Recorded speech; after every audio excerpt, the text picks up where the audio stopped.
Cecil TV, Rob Turnside here with the weekly show.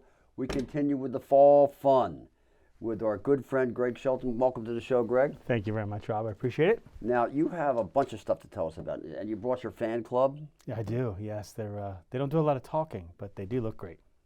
And they listen. They do. When you're feeling down, pumpkins are some of your best friends. So what are we talking about first?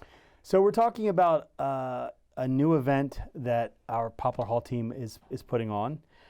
It's called Revolutionary Spirits. It's a one-night only event. It's new for 2025, and it was designed around the Revolutionary War. Our home, known on the National Registry, built in 1780s. Our house is known on the registry as Poplar Hall, and for us, it was really about bringing Halloween home to our house and having people over in our garden and doing what we do best, which is really doing ghost stories the way they were written in the turn of the century, the way they should be.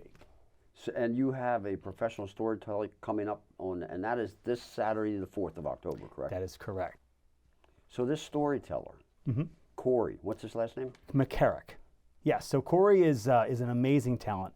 He's from Frederick, Maryland, and he actually, some of his claim to fame, he was the voice of Universal Studios in Florida. Wow. So from an orator perspective, he has a voice like no other, and it's just incredible. And I'm excited because he's an amazing actor. He's also going to be debuting in this year's revisionist performance, and we're excited to have him here at our home. So he'll be there at Poplar Hall in your boxwood garden, October 4th, as the sun goes down. Correct. Telling a spooky story from when? So it's the time frame from the stories is going to be of the Revolutionary War. There's two performances that night, a 6:30 and an 8:30. Okay. So the earlier one is the sun's going down. Parking is on our farm, so it's free parking. And the other cool thing is when you see all these pumpkins here, with the price of your ticket, you get to pick a pumpkin to take home as a freebie. So it's a nice little additive, and we're going to give wonderful pumpkins. Yeah, so we're going to be at our the middle part of the event. We do our break. That's when you get to pick a pumpkin and take one home and put it under your chair. Nice. So it's cool. It's a cool little additive. And will there be snacks and refreshments? Yes. So we're investigating the idea of having a wine and beer scenario. We haven't decided on how that's going to go yet, but there's a good chance that will be part of the ticket price. That always makes a performance more interesting. It really does, and I think Poplar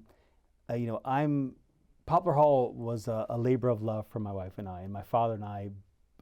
We worked on that house for about a year to restore it. So we're not only privileged to live in a National Landmark house, but it's changed our life to respect history. And this event really is about celebrating my English heritage, and I think everyone in that area of Delaware needs to remember that Cooch's Bridge and Iron Hill was a big part of the Revolutionary War. Sure. So our writer wrote stories about a lot of fact-based things, but it's also a modern take on some different folklore stories, and it's really special. I'm excited for people to see it. And how could a person get a ticket? So they go to our website, www.poplarhall.life. And they can use the drop down for the events, and they can get Revolutionary Spirits tickets. And choose either the 6:30 or the 8:30 show. That is correct. Yep.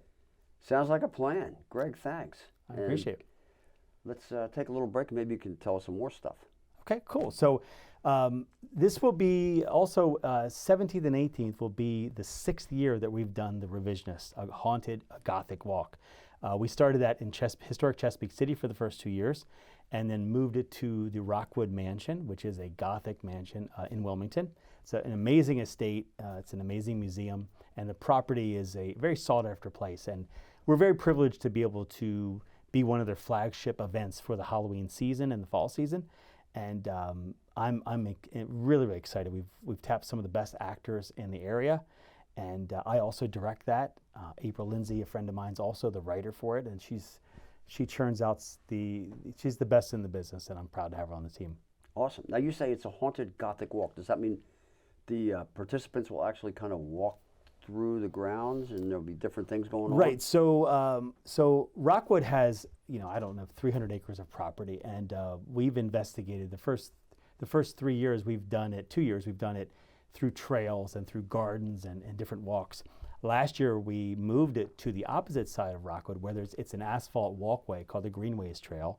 So it's more of a straight walk around a Rockwood. There's street lamps there to provide light. It's a lot more safer, and it's more encompassed into the woods. And we've done 5 vignettes that are based around the stories. So the Revisionist is really, the tagline of the event is the return of the golden age of the ghost story. So it isn't blood and chainsaws. It's just the opposite. It's incredibly detailed stories that are written of that time, just like Edgar Allan Poe or M.R. James would have written it back in 1910 or whatever. And the cool thing about this year is every year we've always prided ourselves in doing 5 completely different handwritten stories. And a revisionist is a character that we've created in this world.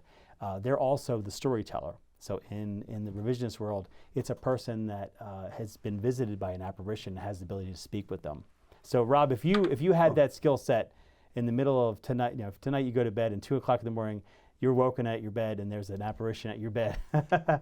And then I always use this scenario because it's the easiest one to understand. So if you look at the maybe the Victorian time, in the Victorian time, I was reporting in the newspaper that I jumped off the Chesapeake City Bridge. Right. But when I came to you to tell you what happened, you would have the channeling ability to communicate with me, and I would say, Rob, I actually didn't jump off the bridge. That is what a revisionist is. Somebody pushed me. My wife pushed me off to get the insurance money. So you're trying to help me right or wrong. So that's the basis of the storyline. I got it. So that's why the revisionist walks with a lantern. They also have the book of revisionist stories. There's a podium at all 5 stops. So when they lead the 20, each people have 20 person tour. They open up the book. They read the story, about 80% of the final story, and then 2 to 3 actors come out and they act out the finishing part, which is kind of icing on the cake. Nice. And you could work up quite an appetite doing that. Yes, you can. And one of the cool things, at least it might not be a food appetite, but it can be an alcohol appetite, because the Rockwood Park Preservation Society, I work with those guys. They're the funding module, and the people that go, they're the group that fund Rockwood. And they sell beer and wine at the event, and all the money that they sell goes back to them to support Rockwood. And you can actually take a glass of wine and or a beer on the walk with you and drink. So that's always a cool thing. It's a short hop up I-95 to get there. It really is not that. It's not that long. It's where they had the ice cream festival, right? Correct. Yeah. Absolutely. Yes. Beautiful it's place. a I've been there. Beautiful spot. And Ryan Grover, the director there, has been great, and we've worked together on some big projects and some big events, and he's great. Again, that's the 17th and 18th of October, and the 24th and 25th. Correct. Both Fridays and Saturdays, and we've always had sellout shows, and we're headed for that this year. And it's. I always say this, Halloween is basically, for kids most of the time, but as you get into like 20 and to 24, 25, you end up going to bars and drinking.